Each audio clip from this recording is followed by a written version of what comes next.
Hello you guys. So for this week's video, I wanted to talk about some of the strengths and weaknesses of my favorite K-pop groups.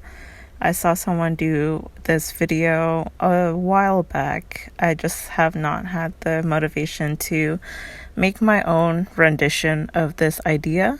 Keep in mind, these are my opinions, and if you don't agree, that's totally fine. Please just don't leave any hateful comments, and without further ado, let's just start with Red Velvet.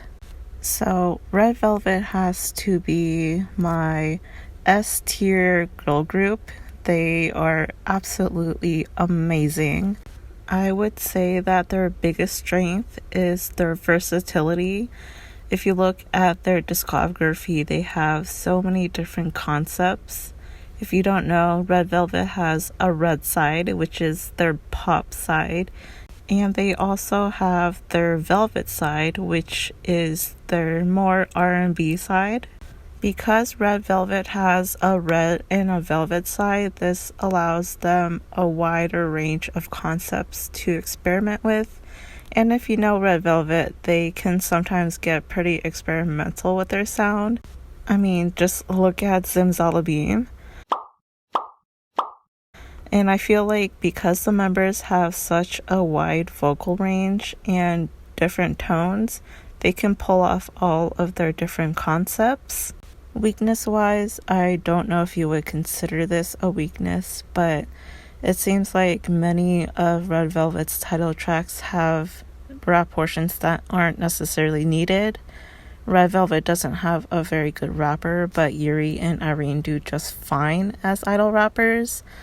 And to be honest, I don't know why SM peddles them as rappers when Red Velvet would be just fine without the rap portions.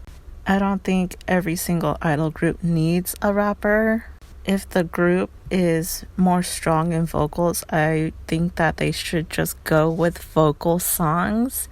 Red Velvet has really strong vocals and do pretty good with dance, so I just don't think that rap is necessary for them. And I guess you could also say that the versatility that Red Velvet has is a double-edged sword. I'm sure that there are fans who only prefer the red side or only prefer the velvet side, so I guess it would kind of divide the fan base. Anyway, moving on from Red Velvet, the next group is Monsta X. I feel like their strength is their powerful vocal / rap line, as well as their amazing dance skills. I think that one of the first things you think of when you hear Monsta X is their dance skills. Their choreography is pretty tough, and with how much goes on with their choreography, I don't think that you can easily get bored with their performances. And of course, you can't forget about their amazing vocal line, as well as having one of the best rap lines. I mean, come on. Joohyun and IM are amazing vocalists on top of being amazing rappers. But the thing is, as much as I've been loving their comebacks, I feel like we kind of need a change in concept. I would absolutely love to see them do more ballad songs or something that just showcased their vocals more. Because sometimes all the dancing can get kind of distracting. Okay, so moving on from Monsta X, my next group is KARD. I think one of their strengths is their versatility. They're one of the very few co-ed groups out there, and I really enjoy having female vocals and male vocals in the same song. And KARD as a whole is pretty versatile. If you go back to their old songs, you can see that they progress from more generic pop stuff. So, for example, Ride on the Wind, it's more of a tropical house song that is reminiscent of summer of 2018. To their more recent stuff, you can see that they progress to more darker concepts, and I think that they're one of those groups that can easily go from one concept to another. I think that a weakness for Card is the fact that they're not promoted enough.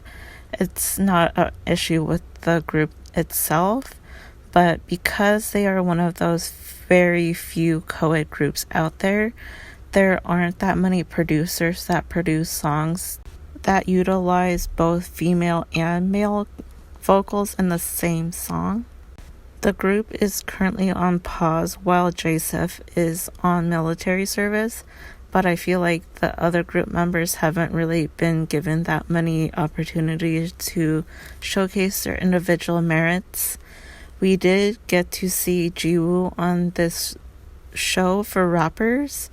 I'm not sure what the name is, and BM just recently had a solo comeback.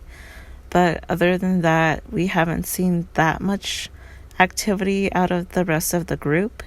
Lastly, I wanted to talk about SHINee. They're one of the OG groups that I got into when I first got into K-pop roughly 10 years ago. There are so many things that I can talk about strength-wise, but I do want to highlight the fact that they are amazing composers. The late Jonghyun has composed so many songs for his label mates as well as his bandmates. And as a group, they have amazing stage presence. If you watch any of their performances, they're giving it their all and you just can't take your eyes off of them. However, they are not promoted enough as a group. But of course, this is not SHINee's fault. There's just a lot of factors that go into it. For example, for the longest time, we only had Taemin because the other members were in military service. And now Taemin is in military service. So there just hasn't been an opportunity to promote the group as a whole for a while now. But of course, we also know that SM doesn't promote their older groups enough, even with all the power that these groups have. Like, if you give Red Velvet and SHINee the chance, they will literally make you so much money because they're just amazing and they have such a loyal fan base. But SM just does not promote the older groups as much anymore. But yeah, that's it for this video. I'm sorry that this is kind of all over the place, but let me know what you guys think, and I will see you guys in the next video.